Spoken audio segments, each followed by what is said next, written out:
What did we learn last night, y'all? Welcome back to the channel, man. It's been a while. Out of the box.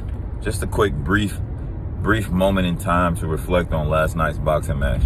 We had Ryan Garcia versus Fortuna, and I don't know what Fortuna we exactly got last night. I'm not exactly sure which Fortuna we got. I'm not taking away anything from Ryan Garcia, a great up-and-coming boxer, 23-0 now, 23 years old, won in the 6th round.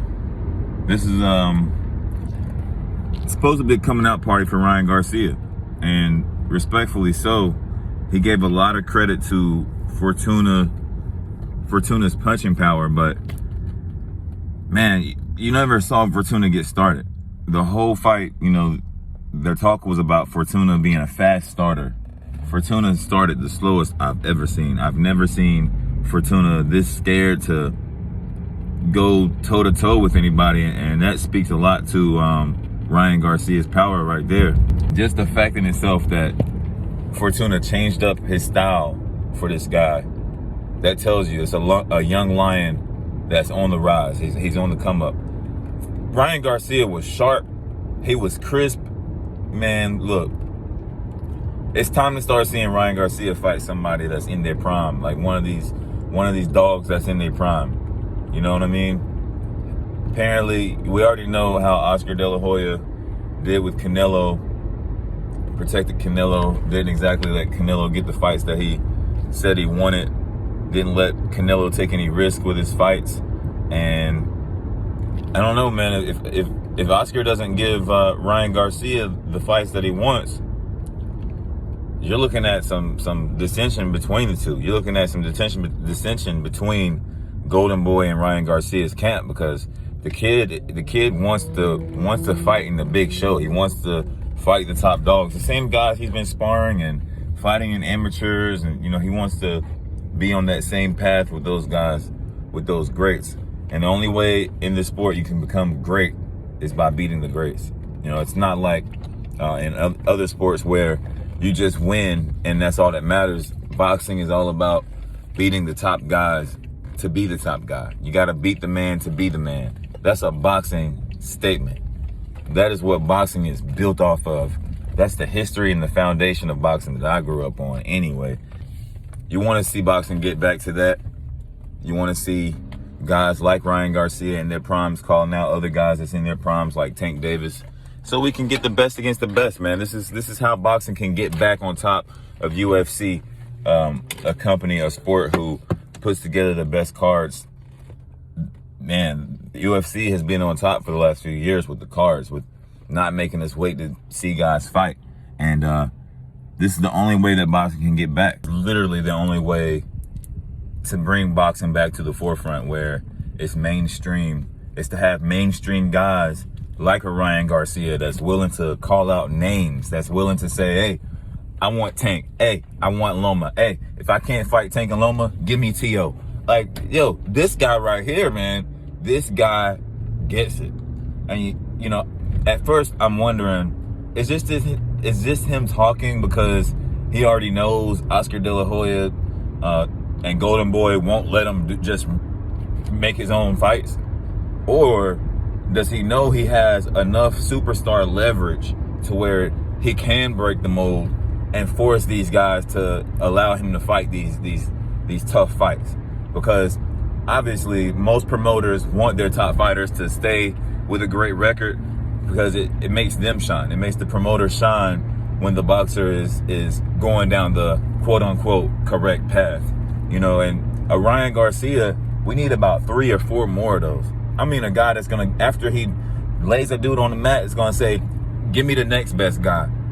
Oh, y'all don't think I can beat him? Let me fight him. We need that in boxing. That's what boxing is all about. It's a one-on-one sport. It's just you and your gloves.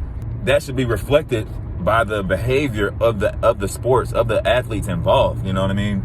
And Errol Spence should get out of his last fight foaming at the mouth to fight Terrence Crawford.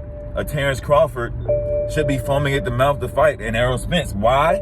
Because we all have our opinions about who would win that fight. Why not want to settle that? You know what I mean? Why not want to settle that? if you're claiming the best in the sport, yo, you gotta prove that. You also need guys that do what Canelo is doing and take over his own fortunes. You know, you need guys like that who will leave their promoter and say, hey, I'm gonna call my own shots. I'm gonna step up in a weight class and fight, you know, the top guy there. You need that. You know, boxing has needs for guys with superstar behavior, superstar mentality. You know what I mean? They need guys that aren't scared of that. Oh, you know, they're not fighting against their undefeated record. That's what you see a lot of is these fighters are fighting against their own record. You know, when it comes to their greatness and their legacies, you know, they're fighting against themselves. You know, hopefully we out of Jaron Ennis' boots, you know, we get to see him fight, you know, tougher fights moving forward. I think he's done enough to prove that he's ready for that. And what a fight last night. I can't really say much about that fight because Ryan Garcia, man, he was as clean and as sharp as you could ever want a 23-year-old young lion to be. Crisp. I mean, he was strategical, but didn't forsake his power. Like he was. I was kind of waiting to see when he would start sitting down on his punches, but you started to see towards the second and third round, his punches, his hooks making it around that guard. And, you know, from there, it was nothing Fortuna could do but showmanship and trying to act like he wasn't hurt. But it's time for him to have tougher fights. I mean, he just beat a 37-3 guy he's not, the thing is, Fortuna's not all the way past his prime. You know, he's 33. Whether he's let go a little bit of the rope a little bit and whether he's maintaining his prime, that's a different thing. But you can't really say he didn't fight that guy. He didn't fight somebody who has been formidable or who at one point would have been formidable. Now, they were supposed to fight a year ago. Ryan Garcia got injured himself, and the fight had to be postponed. So, you know, it's no telling what version of Fortuna he was supposed to originally fight. But, I mean, all you can do is hope that Golden Boy allows this guy to spread his wings and fly. And if not, you hope that he goes elsewhere where they'll let him do it.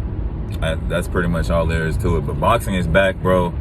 You got Devin the Dream Haney at Undisputed. He's the man right now. You have to say he's the man because he's undisputed. You know, that in boxing, that's just how it works. Your guy might have a slightly better resume, or, you know, he might be the more like the prettier fighter, or have more superstar status than Devin Haney, but he doesn't have he's not undisputed. You know, he's not running through weight classes like Devin Haney.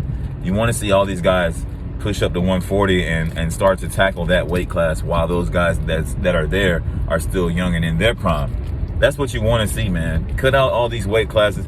Let's get back to the best fighting the best at whatever weight class is best for both of those guys.